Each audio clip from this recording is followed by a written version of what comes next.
Aujourd'hui, on va travailler sur la réaction redox. Pour produire et fabriquer l'électricité, on doit réaliser une réaction électrochimique. Donc, on doit réaliser une réaction redox. Soit le couple 1, on a un oxydant et son réducteur conjugué. Le couple 1 est caractérisé par une demi-réaction. L'ox 1 va capter un certain nombre d'électrons pour donner le réducteur 1. Soit aussi le couple 2. On a un oxydant et son réducteur conjugué. Le couple D est caractérisé par la demi-réaction suivante. L'ox D va capter un certain nombre d'électrons pour donner le réducteur conjugué RAD2. Pour réaliser une réaction électrochimique, pour réaliser une réaction redox, il faut au moins deux couples redox. Mais attention, on a deux manières différentes, mais à savoir que pratiquement le calcul et les formules, dans les deux cas, c'est presque la même. On a deux manières différentes, soit par contact direct ou bien soit par contact indirect. Pour réaliser une réaction électrochimique par contact direct entre les deux couples redox, on doit mélanger deux couples redox directement dans un même système. Dans ce cas, l'énergie dégagée est sous forme de chaleur. Par contre, on peut aussi réaliser une réaction électrochimique par un contact indirect entre les deux couples redox. On doit avoir deux couples redox dans des systèmes différents et on doit lier les deux systèmes par un fil électrique. On va appeler le système dans ce cas la scellée calvinique ou bien la pile calvinique. L'énergie dégagée est bien sous forme électrique. On a donc deux méthodes, on a donc deux manières différentes pour réaliser une réaction redox, soit par un contact direct entre les deux couples redox, soit par un contact indirect entre les deux couples redox. À savoir que pratiquement le calcul et les formules sont presque la même dans les deux cas. Dans une réaction redox, on a un transfert, on a un échange d'électrons entre un réducteur d'un couple et un oxydant d'un autre couple. Donc, dans une réaction redox, on a un échange d'électrons entre deux couples. Un réducteur qui va libérer ces électrons grâce à la réaction d'oxydation. Les électrons libérés ici vont être captés par l'oxydant par la réaction de réduction. Donc, on a une réaction redox.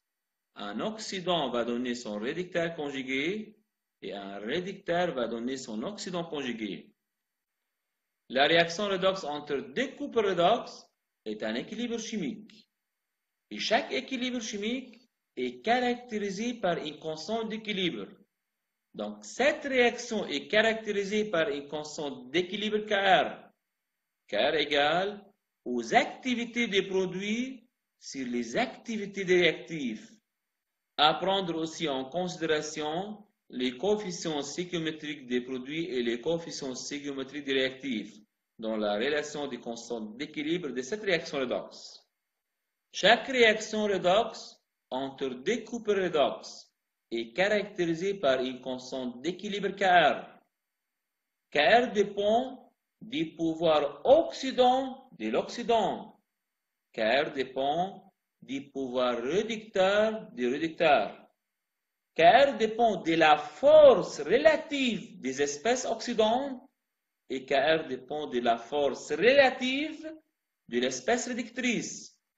La constante d'équilibre Kr de chaque réaction redox dépend de la force des couples oxydants et des couples réducteurs. Mais attention, dans le chapitre acido-basique, on a défini pour chaque couple acido-basique une valeur caractéristique pKa, une valeur caractéristique qui mesure la force du couple acido-basique. Et on a établi une formule de la constante d'équilibre Kr en fonction de delta pKa. Ici, dans le chapitre redox, on va faire la même chose. On a besoin d'une grandeur qui caractérise chaque couple oxydant-réducteur. Avec cette grandeur, on peut mesurer la force du couple oxydant-réducteur. Donc, la constante Kr dépend de quoi? Dépend de la grandeur qui mesure la force du couple oxydant-réducteur. Cette grandeur est bien le potentiel standard est 0. Ou bien, on va l'appeler potentiel de référence des couples redox. Avec cette grandeur, on peut mesurer les pouvoirs oxydants ou bien on peut mesurer les pouvoirs réducteurs. C'est-à-dire, on peut mesurer la force des couples oxydant-réducteurs. Comment? Pour mesurer la force du couple redox, on doit suivre la valeur du potentiel standard et 0 caractéristique pour chaque couple redox. Si la valeur du potentiel standard et 0 augmente, plus les pouvoirs oxydants du couple redox augmentent. Par contre, si la valeur du potentiel standard et 0 caractéristique pour chaque couple redox diminue, plus les pouvoirs réducteurs du couple redox augmentent. Pour étudier une réaction redox, on va placer les deux couples redox sur l'axe E0. Une réaction redox est considérée comme une réaction spontanée dans le sens gamma si la réaction se produit entre le meilleur oxydant et le meilleur réducteur. Un couple redox est considéré comme un couple oxydant si ces couples possèdent la potentiel E0 le plus élevé. Donc, plus E0 élevé, plus que les pouvoirs oxydants du couple augmentent. Par contre, un couple redox est considéré comme un couple réducteur si les couples possèdent les potentiels E0 les plus faibles. Donc, plus E0 diminue, plus les pouvoirs réducteurs du couple augmentent. Pour trouver la réaction spontanée entre deux couples redox, on va placer les deux couples redox sur l'axe E0. Toujours à gauche, c'est bien l'accepteur. À droite, c'est bien le donneur. Donc, à gauche, c'est bien l'oxydant. À droite, c'est bien le réducteur. On va étudier la réaction redox entre deux couples redox. Soit le couple 1, on a l'ox 1 et son réducteur conjugué. Soit le couple 2, on a l'ox 2 et son réducteur conjugué. Si on suppose que le potentiel standard du couple 1 est 0,1, est supérieur au potentiel standard du couple 2 est 0,2. Donc, on a E0,1 supérieur à E0,2. Pour mesurer la force du couple redox, on va suivre la valeur du potentiel E0. Plus la valeur du potentiel standard augmente, plus les pouvoirs oxydants du couple augmentent. Donc, oxydant 1 est un meilleur oxydant par rapport à l'oxydant 2.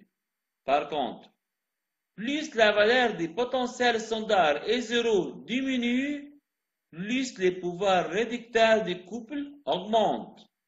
Donc, on a le réducteur 2 est un meilleur réducteur par rapport au réducteur 1. Pour trouver la réaction spontanée, il faut chercher la réaction dans le sens gamma. Entre les deux espèces les plus fortes, la réaction spontanée entre deux couples redox se produit entre les meilleurs oxydants et les meilleurs réducteurs, selon le sens gamma de réaction. Donc, pour trouver la réaction spontanée entre deux couples redox, on va placer les deux couples sur l'axe E0 et on va appliquer la règle gamma. La réaction spontanée, c'est bien OX1 va réagir avec RED2, OX1 va donner son réducteur conjugué et RED2 va donner son oxydant conjugué.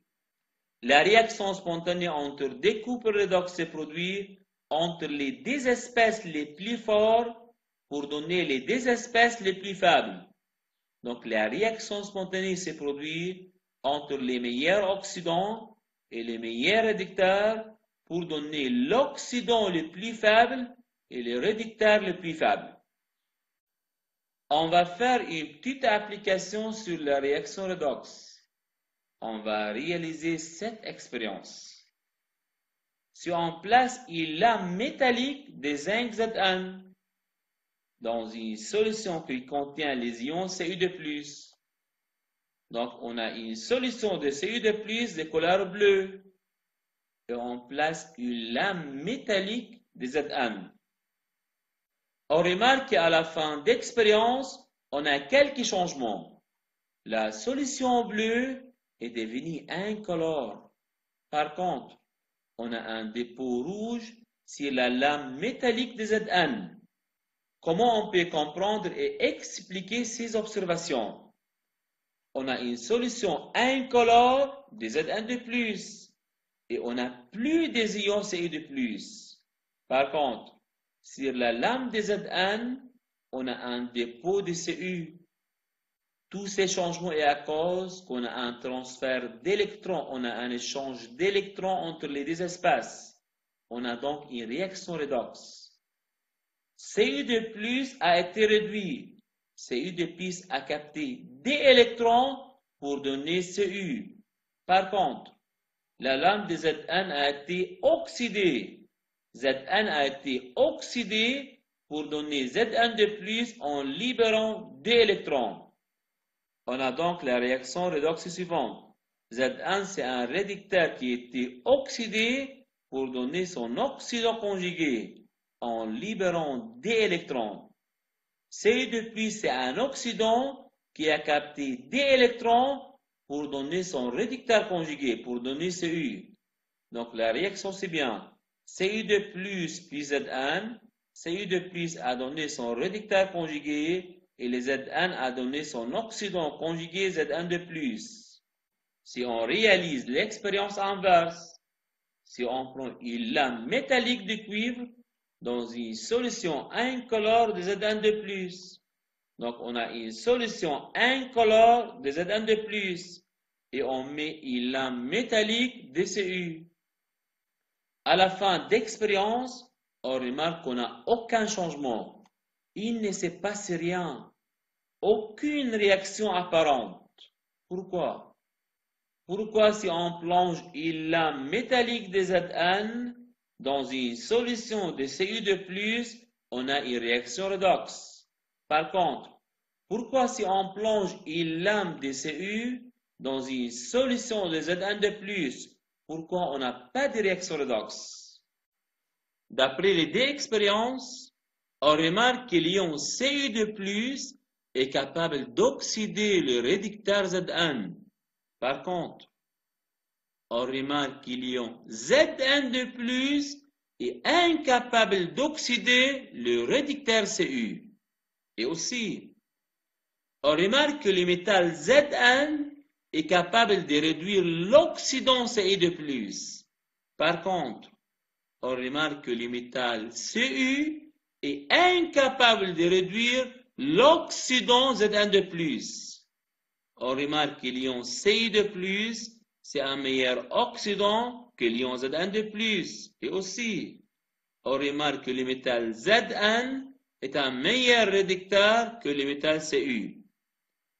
D'après les deux expériences, on remarque que la réaction redox se produit dans un seul sens. La réaction spontanée, c'est bien la réaction qui se produit dans le sens gamma de réaction. Donc, on peut classer les ions oxydants, Cu2+ et Zn2+, selon leur pouvoir oxydant. Et aussi, on peut classer les deux métaux, les deux réducteurs, Cu et Zn, selon leur pouvoir réducteur. On va les placer sur l'axe E0. Chaque couple redox est caractérisé par une grandeur caractéristique qui mesure la force du couple redox. C'est bien le potentiel standard E0. Avec la valeur du potentiel standard E0, on peut classer les couples sur l'axe de E0. Toujours à gauche, c'est bien l'oxydant. À droite, c'est bien le réducteur. D'après les deux expériences, on a remarqué que l'ion Cu2+ est un meilleur oxydant que l'ion Zn2+. Et on a remarqué que le métal Zn est un meilleur réducteur que le métal Cu. Donc, le potentiel standard du couple Cu2+Cu est supérieur au potentiel standard des couples Zn2 plus Zn. Donc, on peut placer les deux couples redox. On a ici Zn2 plus Zn, et ici on a Cu2 plus Cu.